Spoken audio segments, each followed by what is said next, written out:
En 1798, los zoólogos del Museo Británico de Londres se reunieron para examinar la piel de un extraordinario animal que les había sido enviada desde Nueva Gales del Sur por un colono llamado Dawson. Aquel animal rompía todos los patrones conocidos. Tenía el pelo como el de una nutria, las patas palmeadas como las de un ánade, la cola plana como la de un castor, y su cabeza estaba rematada por un pico de pato. Aunque aquellos expertos en zoología tacharon el animal de Dawson de falsificación, era en realidad el exponente de una naturaleza distinta a cuantas hasta entonces se conocían.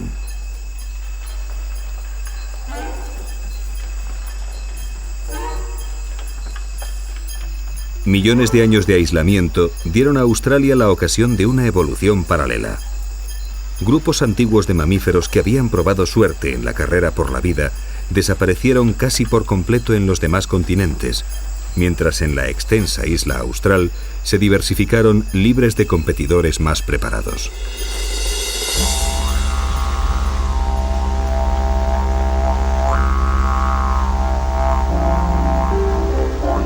Australia se separó del resto del mundo y se convirtió en una gigantesca arca de Noé, donde aquellos desheredados de Gondwana, el supercontinente que unía todas las tierras del hemisferio sur, tuvieron una oportunidad de prosperar. Aquí la vida siguió patrones independientes, y el continente austral se pobló de singularidades zoológicas. Los peces probaron a usar pulmones, las aves crecieron hasta casi los 2 metros, los árboles se hicieron resistentes al fuego y los mamíferos pusieron huevos.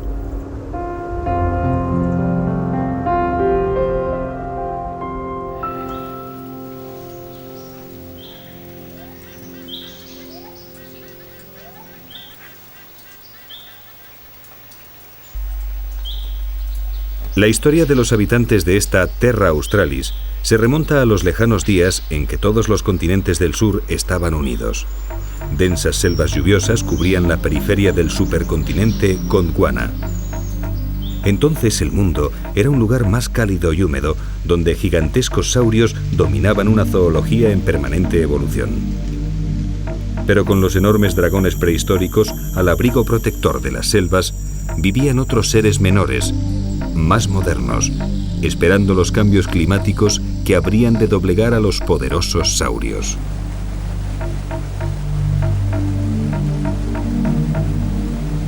Los vestigios de aquella jungla universal aún se conservan en el nordeste australiano, albergando a los herederos de los extintos dinosaurios.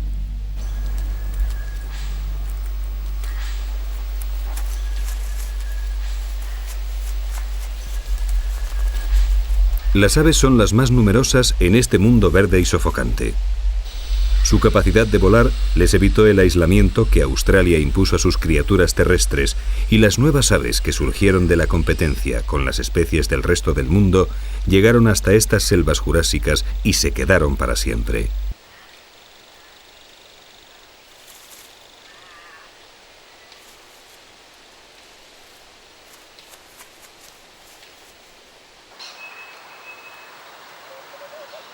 Aquí no había grandes depredadores y la comida era abundante, así que muchas especies de aves se unieron a la historia de esta evolución independiente, dando lugar a extraordinarias criaturas.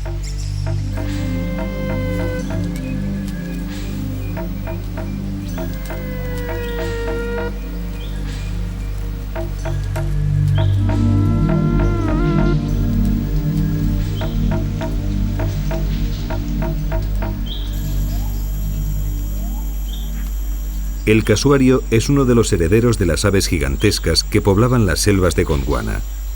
Aquellos antecesores comunes dieron lugar a las avestruces africanas, los ñandúes sudamericanos y a los emúes y casuarios de Oceanía.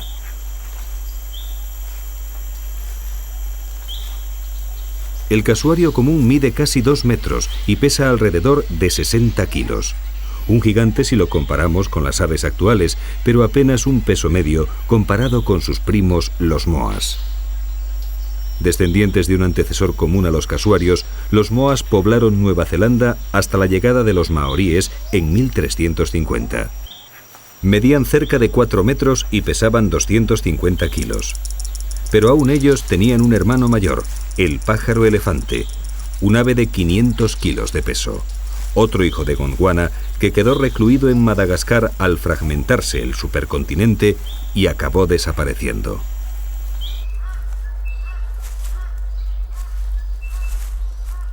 A pesar de su aspecto, el casuario es un ave relativamente reciente. Se cree que se diferenció de su primitivo antecesor hace apenas 10.000 años.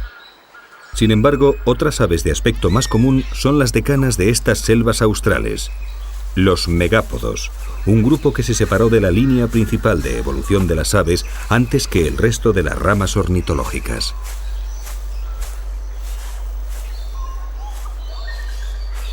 El talégalo cabecirrojo o pavo de maleza es el exponente más representativo de los megápodos australianos. Los machos construyen nidos que llegan a medir 1 metro de altura, amontonando hasta 4 toneladas de materia vegetal. Unos hongos diminutos crecen en estas hojas muertas, descomponiéndolas, y en su respiración liberan calor, con lo que el nido se convierte en una gigantesca incubadora. Allí, distintas hembras pondrán sus huevos y el macho los cuidará vigilando que la temperatura del nido sea constante.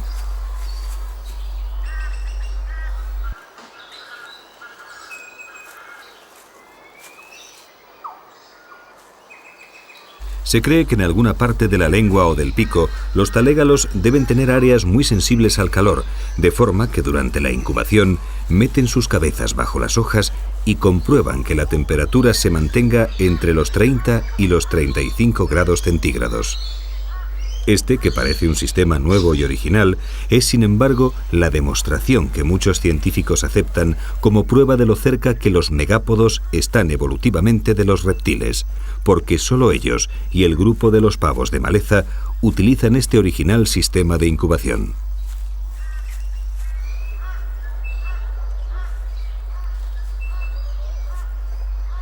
Aunque el grupo de sus aves es muy extenso, son otros los protagonistas principales en la historia de la naturaleza australiana.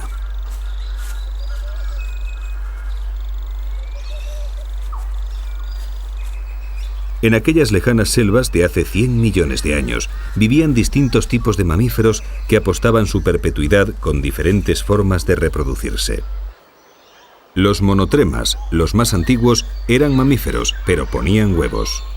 Los euterios parían hijos totalmente desarrollados. Y los marsupiales, a caballo entre los dos, concluían el desarrollo de sus crías en el exterior. La competencia fue durísima. Los euterios ganaron la partida en casi todos los rincones de la Tierra. Pero cuando Australia se independizó como isla hace 50 millones de años, ninguno de estos nuevos mamíferos placentarios había colonizado su suelo. Y Terra Australis se convirtió en el reino de los marsupiales.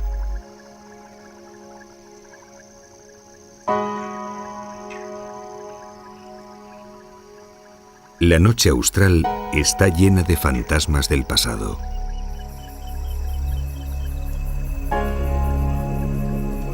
Con la oscuridad, distintas sombras cobran vida en el interior de las selvas arcaicas del nordeste australiano.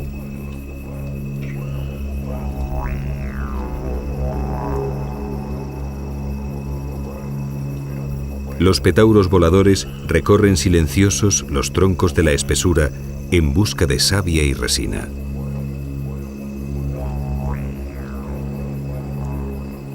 Cuando los dinosaurios medraban por las junglas de Gondwana, tenían un ciclo de actividad diurno dependiente del sol que activaba su gigantesco sistema circulatorio. Entonces los mamíferos tenían una vida nocturna que evitaba en lo posible el encuentro con los grandes saurios. Los hábitos de aquellos primeros marsupiales perduran en muchas de las especies de la Australia actual, y sus noches están llenas de movimientos furtivos.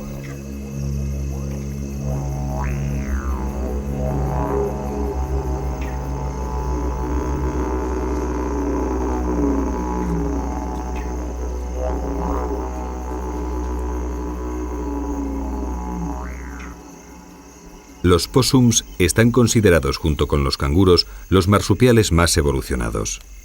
Pero pese a ello, siguen fieles a la tradición nocturna de sus orígenes. Millones de años en la oscuridad de la selva les han equipado para trepar con facilidad y para ver y oír en las tinieblas húmedas que les rodean.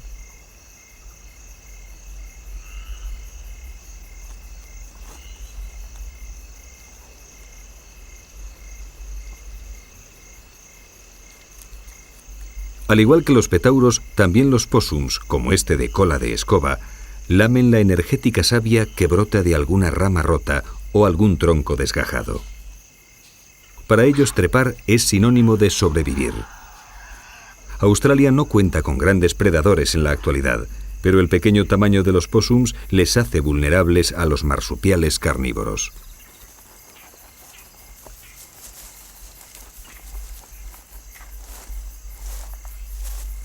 Para los científicos europeos que se basaron en las primeras clasificaciones zoológicas, quedaba claro que los marsupiales eran mamíferos inferiores a los que poblaban la vieja Europa.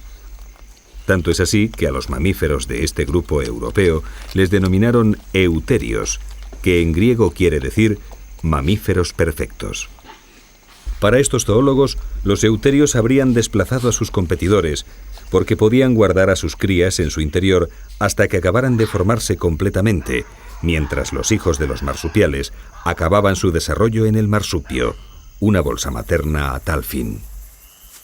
Pero si aquella primera clasificación zoológica se hubiera llevado a cabo hoy en Sídney en vez de en Atenas hace 2000 años, las conclusiones bien podrían haber sido otras.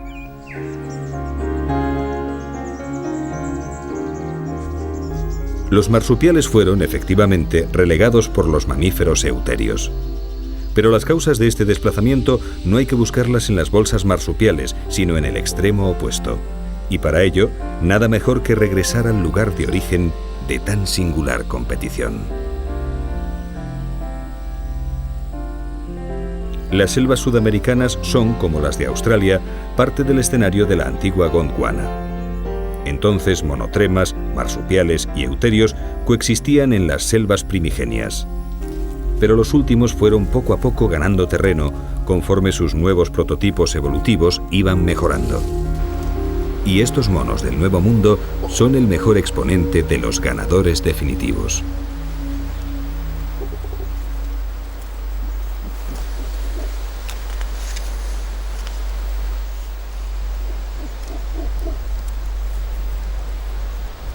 La capacidad adaptativa que inclinó la balanza no se basó en la forma de traer al mundo las crías de unos y otros, sino en el desarrollo de los hemisferios cerebrales, los centros de almacenamiento de información y asociación. No fue, pues, una cuestión de bolsas marsupiales o tipos de placenta, sino de algo tan efectivo y contundente como la inteligencia.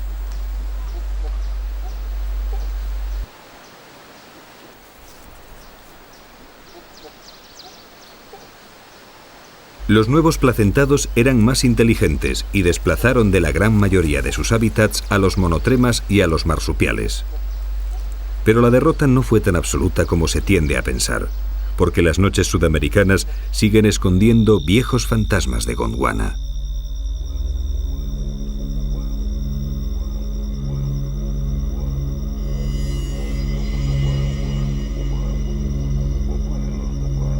Esta es una zarigüeya, un marsupial tan preparado para competir con sus eternos rivales placentados que no solo no desapareció de Sudamérica, sino que conquistó también las tierras del norte continental. Pero a pesar de estas victorias puntuales, los marsupiales de Gondwana no habrían llegado a la diversidad de hoy en día si la geología y la suerte no hubieran estado de su parte.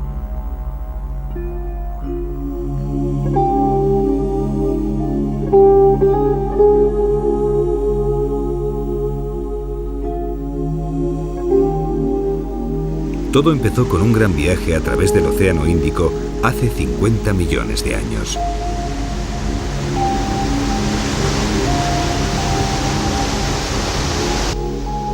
Cuando Australia se separó de la masa continental, ningún mamífero euterio poblaba sus territorios, y la isla gigante partió hacia el norte, dejando a sus marsupiales y monotremas libres de competencia.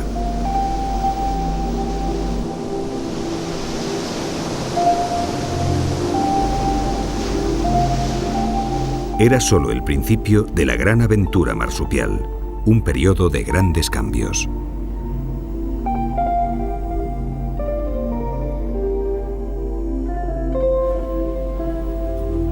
En su viaje hacia el norte, Australia se iba calentando y sus selvas fueron perdiendo terreno.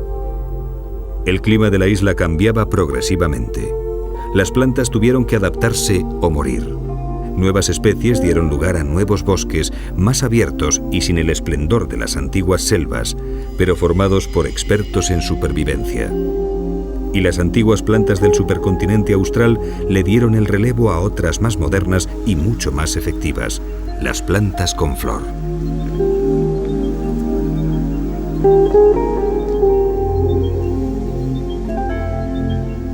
Plantas con flores y espacios más abiertos trajeron consecuencias inmediatas en la zoología australiana.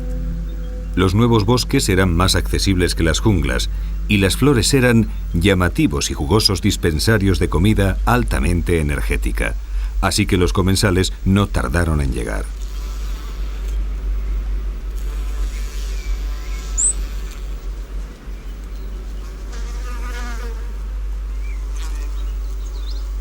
El número de insectos se multiplicó rápidamente y las plantas encontraron en ellos importantes aliados para la polinización, por lo que también ellas se vieron beneficiadas y proliferaron a lo largo y ancho de este continente a la deriva.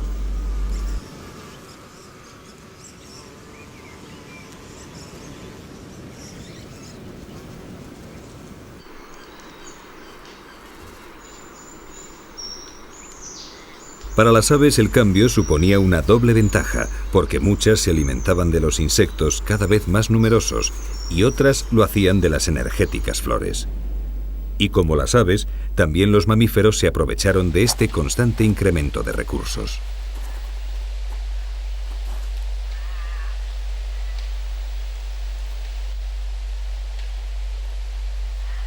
Los ualabíes liebre aprovechan los bosques de matorral por partida doble. No solo comen las flores, frutos y brotes de los arbustos, sino que además encuentran en ellos refugio seguro por el que moverse.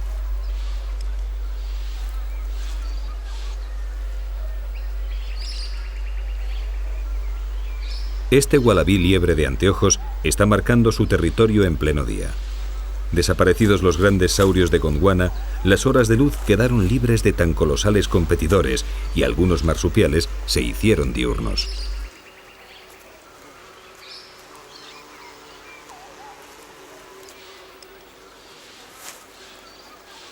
El cuoca es un superviviente de los bosques cambiantes. Aunque prefiere la espesura, en los nuevos bosquetes de matorral encontró suficiente vegetación como para sobrevivir y acabó colonizándolos.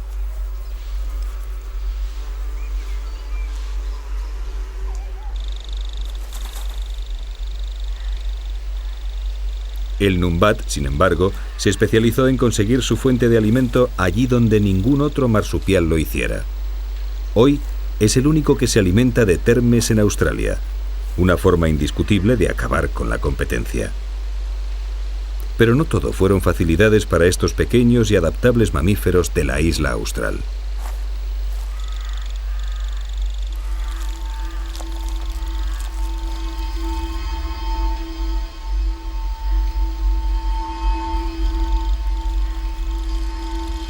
En algún momento se tenía que completar la cadena trófica y con tantos pequeños animales disponibles, no tardaron en aparecer los predadores.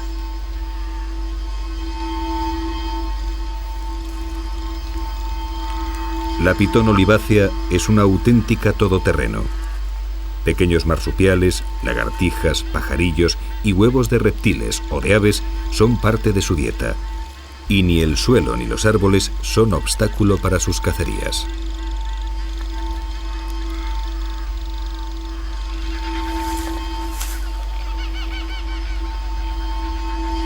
Cada cambio en el clima suponía un cambio en la vegetación, y cada uno de estos era seguido por un sinfín de adaptaciones por parte de los animales.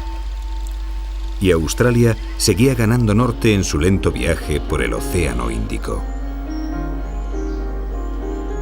Cuanto más se acercaba al trópico de Capricornio, más templado se volvía el clima.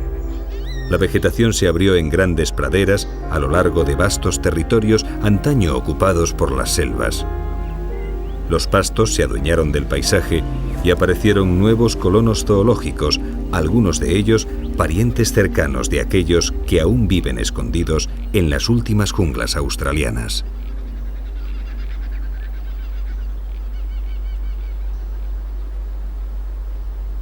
El emú es un primo hermano del casuario, pero su adaptación a las praderas le ha permitido extenderse por Australia en un área mucho mayor. Cuando llega el momento de reproducirse, son los machos los que hacen prácticamente todo el trabajo. En algún lugar recogido desde el que puedan escrutar los alrededores, el macho prepara un nido sencillo. La hembra se limita a aparearse y poner los huevos, dejando a su pareja las tareas de la incubación. Durante este tiempo, alrededor de 2 meses, el macho deja de comer, de beber e incluso de defecar, mientras que la hembra únicamente le ayuda las 2 primeras semanas, alejando los intrusos de los alrededores.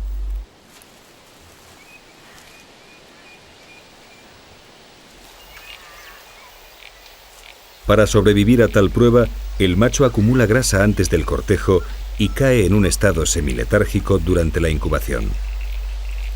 Pero todo le merece la pena si al cabo de las 8 semanas consigue sacar adelante a sus pollos.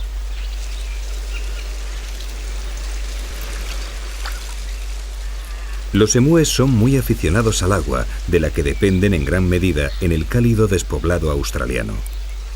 Incluso los pollos son capaces de nadar apenas 1 semana después de salir del huevo, por lo que tras la eclosión, papá emú acude a aliviar la sed de meses, seguido por toda su prole.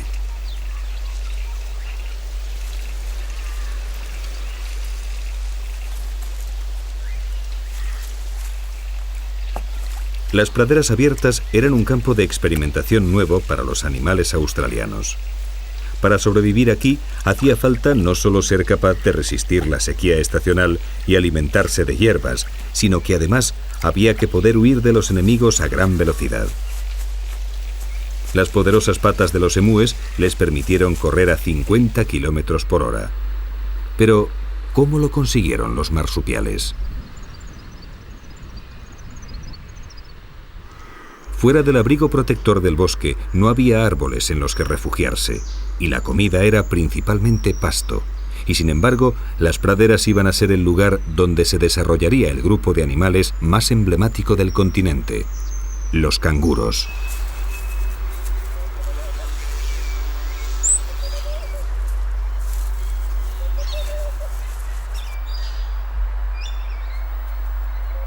Wallabies, pademelons, wallarus y canguros propiamente dichos se hicieron con una dentición y un sistema digestivo que les permitía alimentarse de las correosas hierbas.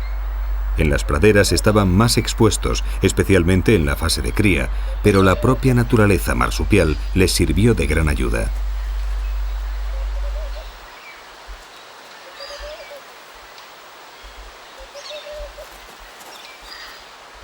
Cuando tenían que emprender la huida, metían a sus pequeños en los marsupios y huían a gran velocidad. La bolsa marsupial suplía a las selvas protectoras para estos inexpertos y jóvenes canguros. Aquí había cobijo, protección y comida. Las adaptaciones de los canguros no acabaron ahí. El desarrollo de una poderosa cola les dio un apoyo gracias al cual podían erguirse y permanecer levantados por encima de las hierbas, escrutando el despejado horizonte. La cola completaba además el arma adaptativa más importante de cuantas desarrollaron, unas poderosas patas que les permitían huir a gran velocidad y hacerlo saltando, una forma que evitaba los obstáculos del terreno.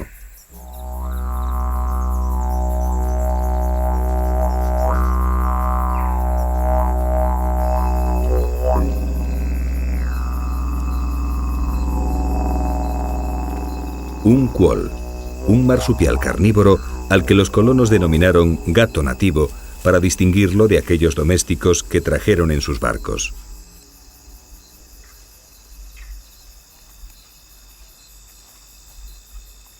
Como los gatos auténticos, los quolls son expertos cazadores y la noche australiana está llena de presas potenciales.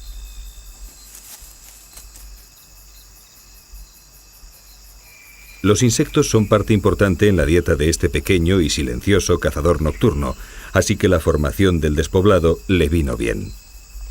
Las flores trajeron insectos y la caza se hizo más fácil.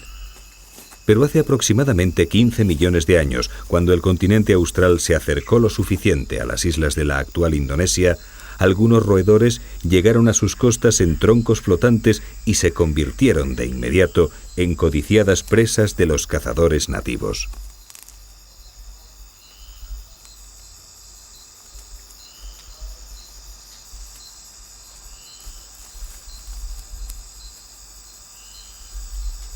En la competencia ancestral entre los distintos grupos de mamíferos fue un tanto para los marsupiales.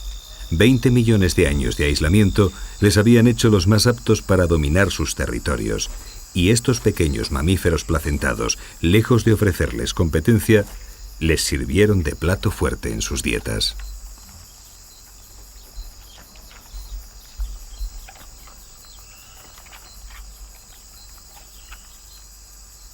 En los lejanos días de la fragmentación de Gondwana, Australia contaba con grandes marsupiales. Los había herbívoros, algunos del tamaño de los actuales hipopótamos, y terribles cazadores carnívoros similares a los leones y los tigres de nuestro tiempo.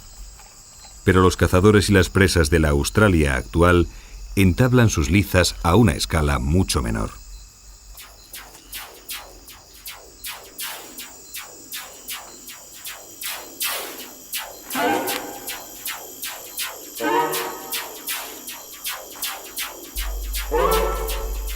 En el mullido suelo cubierto de hojas, un bandicoot pardo busca gusanos e insectos al amparo de las sombras. Las mismas hojas que esconden sabrosos bocados sirven al bandicoot pardo de tapadera para sus galerías en las que se refugia en caso de algún peligro. Porque detrás de la simpática apariencia de algunos marsupiales nocturnos se esconden despiadados cazadores.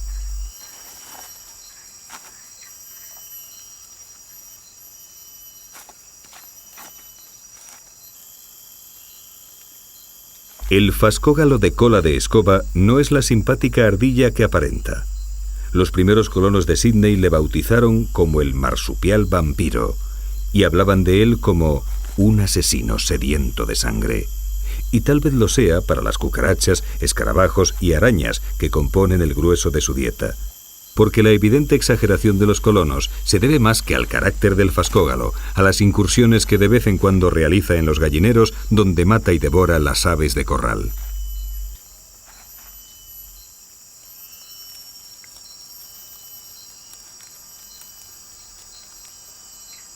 La unión de los marsupiales y los roedores impuso nuevas adaptaciones. Ambos grupos competían por los mismos recursos, de forma que aparecieron nuevas y originales formas de sobrevivir en esta lucha.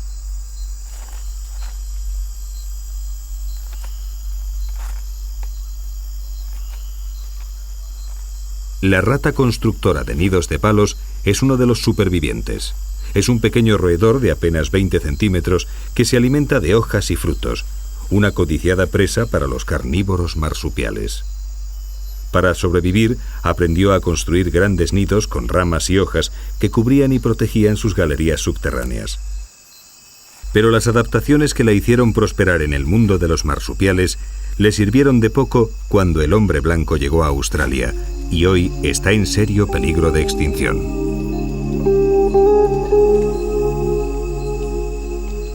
Los árboles de la selva siempre fueron un lugar de refugio y expansión para los marsupiales. La apertura del follaje, debido al calentamiento del clima, supuso la colonización de praderas y herbazales. Pero algunos de los parientes cercanos de aquellos colonos del pasto volvieron a los árboles fieles a sus raíces. Y este es el resultado.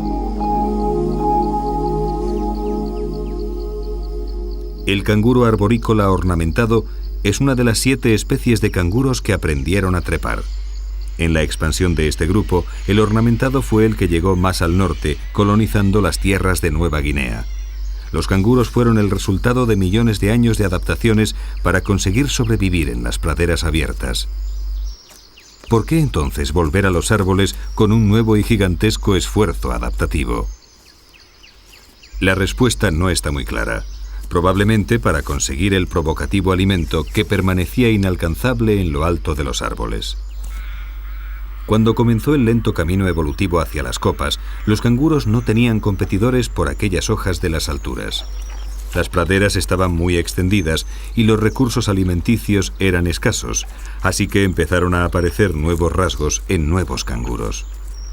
Patas delanteras más fuertes, garras poderosas y, por fin, la capacidad de mover independientemente cada una de las 4 patas, algo que ningún canguro terrestre puede hacer.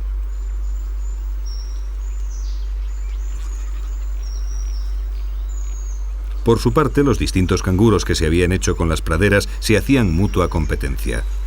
Pero como el clima seguía templándose y el despoblado crecía paulatinamente, el grupo de los canguros, que había conseguido un sistema digestivo capaz de asimilar las hierbas correosas, siguió en expansión.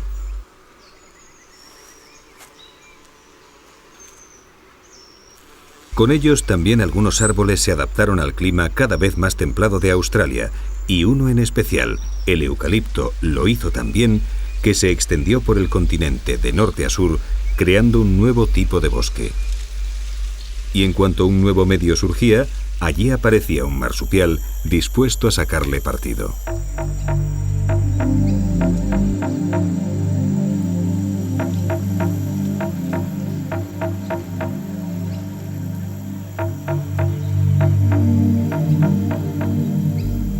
El koala consiguió colonizar el bosque de eucaliptos a través de una adaptación que parecía imposible: alimentarse de sus hojas. Las hojas de los eucaliptos son un combinado de alimento de baja calidad, materia indigerible y venenos activos. El que consiguiera la improbable tarea de sacarle provecho a tales hojas no tendría competencia alguna. Y el koala lo consiguió.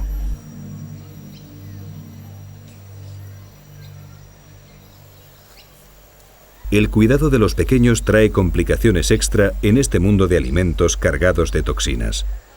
Después de acabar su desarrollo marsupial mamando en la bolsa de la madre durante 6 largos meses, llega el momento del destete, y los jóvenes koalas deben iniciarse en la comida de hojas. En esta época, la madre excreta unas heces blandas especiales, una especie de papilla de hojas semidigeridas con la que alimenta a su hijo. Además de alimentarles, estas heces inoculan a los pequeños los microorganismos que necesitarán para tan difícil digestión. A partir de entonces, podrán independizarse del cuidado materno.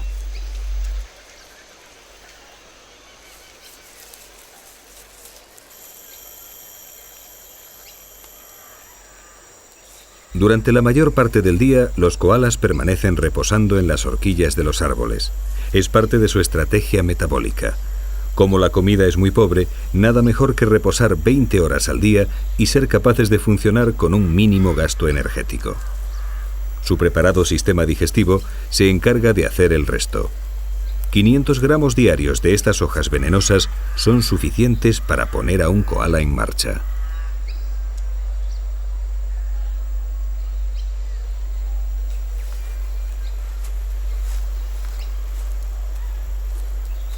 En el suelo los koalas son torpes y vulnerables. Sus patas, preparadas para trepar, no están hechas para la marcha cuadrúpeda, así que solo dejan la seguridad de las ramas para cambiarse de árbol en busca de más alimento o de alguna hembra en celo.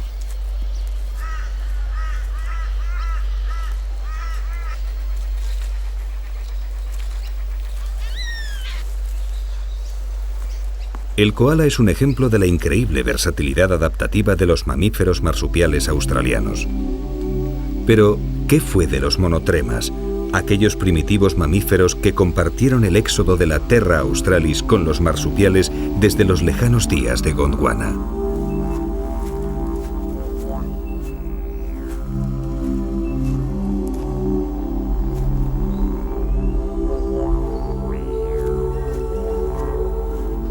Para algunos científicos fueron el grupo perdedor.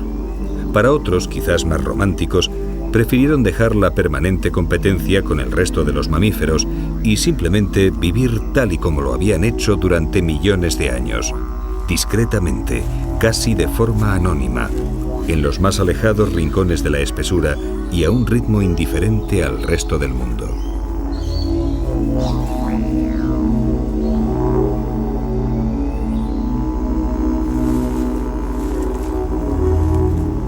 Hoy, solo 3 especies representan en el mundo al arcaico grupo de los mamíferos que ponen huevos.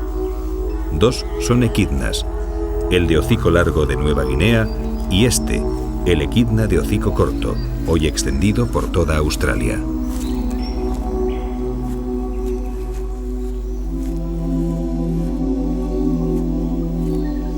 El tercer miembro de la familia es el más extraño mamífero de cuantos se conocen, el ornitorrinco, un animal esquivo que vive en algunos ríos del este australiano.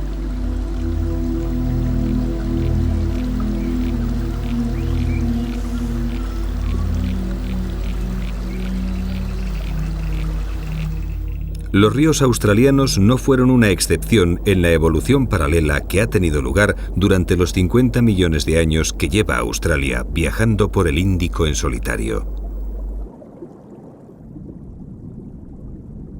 Peces e invertebrados adquirieron formas nuevas, algunas tan extraordinarias como el Neoceratodus, el pez pulmonado australiano, cuyos remotos orígenes se remontan al Devónico, hace aproximadamente 350 millones de años. Pero la criatura más extraordinaria de los ríos australes vino de la superficie.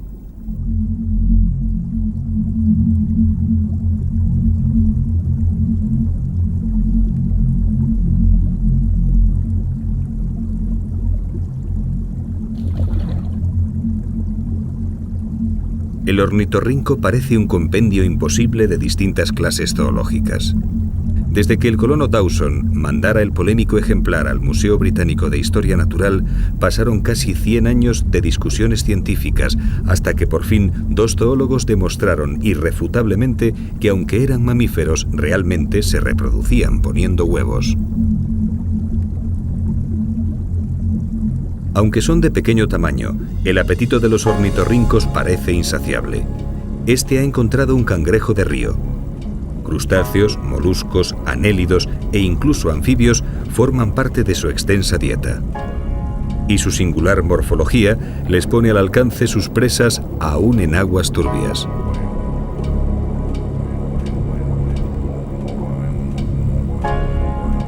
Impulsado por sus pies palmeados y su cola ancha y musculosa, el arcaico ornitorrinco sondea el fondo.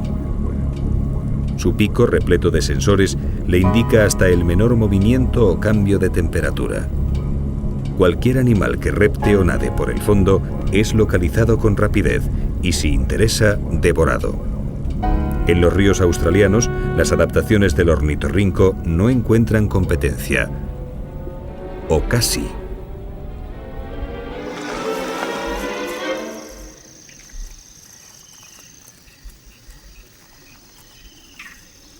Como en tantos otros nichos, también aquí los mamíferos placentarios han probado su prototipo.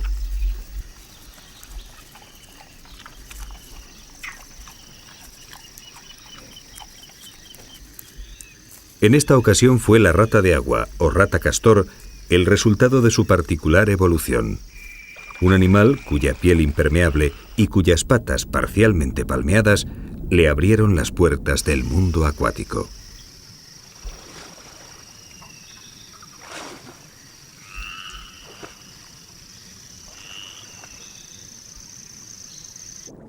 Curiosamente, ningún marsupial probó suerte en los ríos australianos, así que todos los recursos de las aguas dulces de este continente están a disposición de la moderna rata de agua y del arcaico ornitorrinco.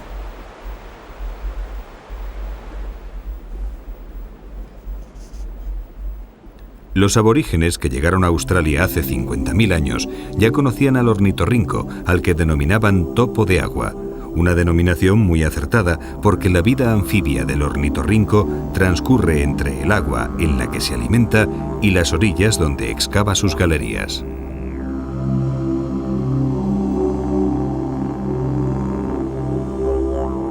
Su dependencia de los ríos delimitó la distribución de este superviviente de Gondwana, porque Australia se fue haciendo cada vez más seca y los ríos fueron desapareciendo del interior según subían las temperaturas e iba creciendo el desierto.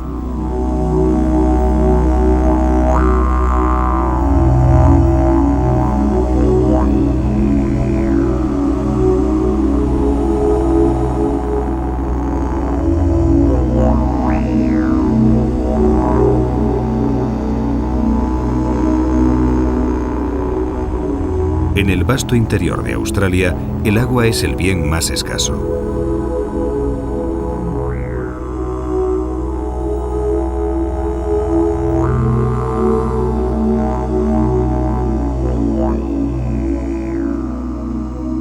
Antiguas montañas y valles, desgastados por millones de años de erosión, esconden los últimos cauces de la Australia deshidratada, ofreciendo un refugio a la fauna.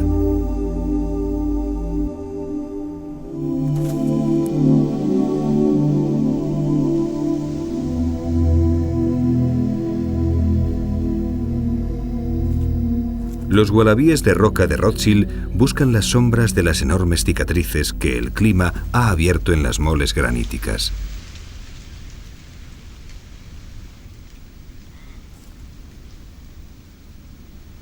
Aquí, en los pasadizos irregulares del laberinto rocoso, hay una diferencia de al menos 15 grados respecto a la superficie abrasada por el sol, mientras que en las gélidas noches las piedras devuelven parte del calor absorbido durante el día, de forma que sirven a los wallabies de las rocas de calefacción.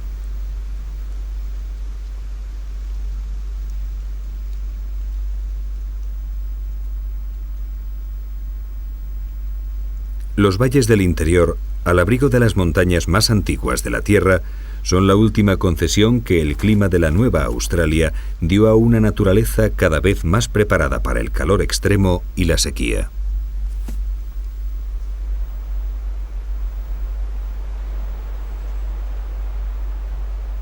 Porque más allá, extendiéndose hasta un horizonte que parece infinito, se extiende un despiadado desierto.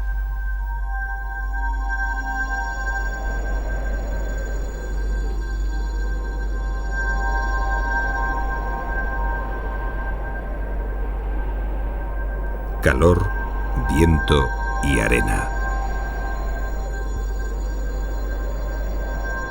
Cerca de las 3/4 partes de la Australia actual son un árido desierto. Donde antaño crecían selvas prehistóricas, hoy hay campos de dunas y rocas abrasadas por la erosión. Y sin embargo, el lentísimo proceso que llevó hasta estos campos de montañas convertidas en arena dio tiempo a que los marsupiales se prepararan para su conquista. Y una vez más, lo consiguieron.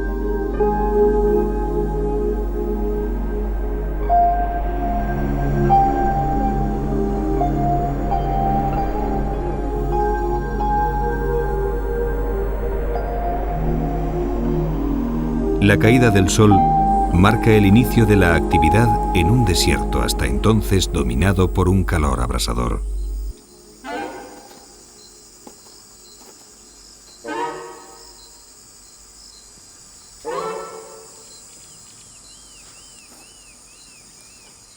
Los bandicoots rayados del oeste surgen de las madrigueras en busca de pequeños animalillos.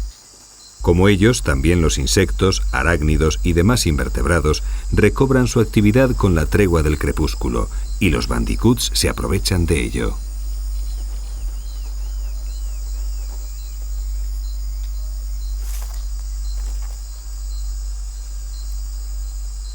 Casi todos los pequeños marsupiales que rondan el desierto o viven en su interior aprovechan la sombra y protección de los escasos arbustos rastreros para abrir allí sus madrigueras, de forma que la entrada a sus refugios permanece lo más protegida y fresca posible.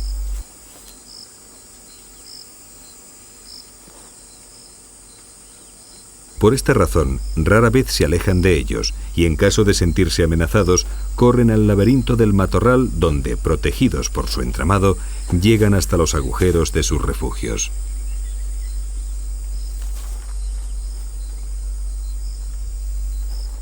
También los bilbis han salido con la llegada de la noche.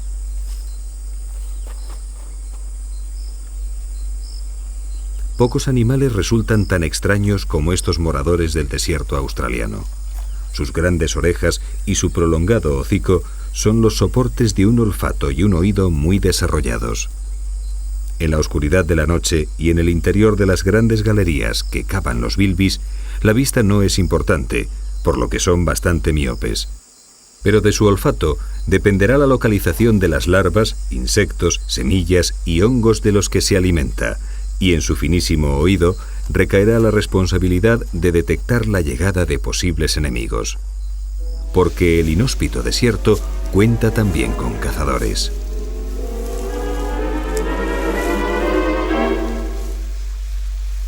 Un varano anda de caza.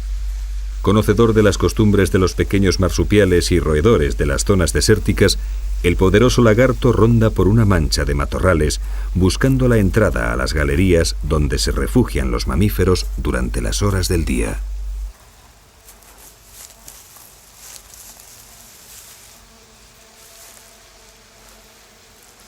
En Australia existen 20 especies de varanos o goanas, como aquí se les conoce. Medran por la práctica totalidad de los ecosistemas del continente, demostrando su poder de adaptabilidad a todo tipo de ambientes. Son, en cierto modo, la venganza tardía de aquellos enormes saurios que en tiempos remotos, hace más de 100 millones de años, dominaban esta tierra ahora tan cambiada.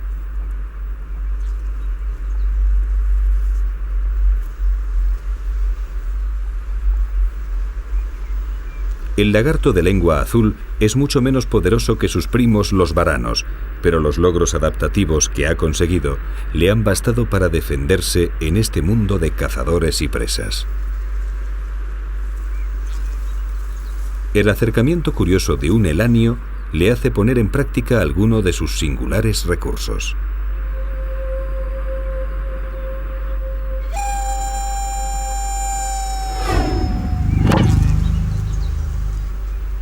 Una lengua grande y azul, de aspecto tan amenazador como venenoso, sirve para ahuyentar a posibles predadores, aunque este no sea el caso del elanio, que tras la inspección prosigue su vuelo.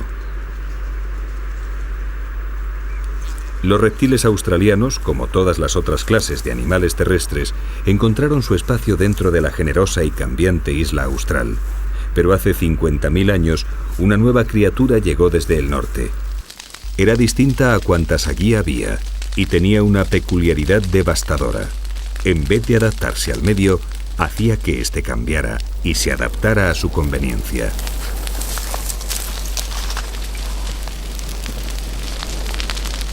La llegada del hombre introdujo violentos cambios. Nunca antes Australia había cambiado a tal velocidad. Un ritmo de alteraciones que no daba tiempo a que las especies se adaptaran. Con el hombre llegaron también otros invasores. Al principio con los aborígenes llegaron despacio y en pequeño número, dando lugar a nuevas especies que desplazaban a las nativas. Este es el caso del dingo y el lobo marsupial. Pero con la llegada de los colonos blancos, la afluencia de invasores agresivos puso la naturaleza de Australia en serio peligro. Ratas, conejos, gatos y zorros, asnos y dromedarios, búfalos y cerdos salvajes asolaron regiones enteras.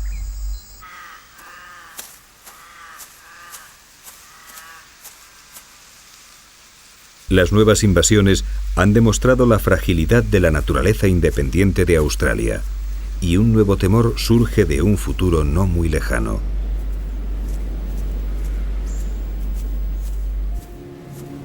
Australia sigue su lenta peregrinación hacia el norte a una velocidad de 6 centímetros al año.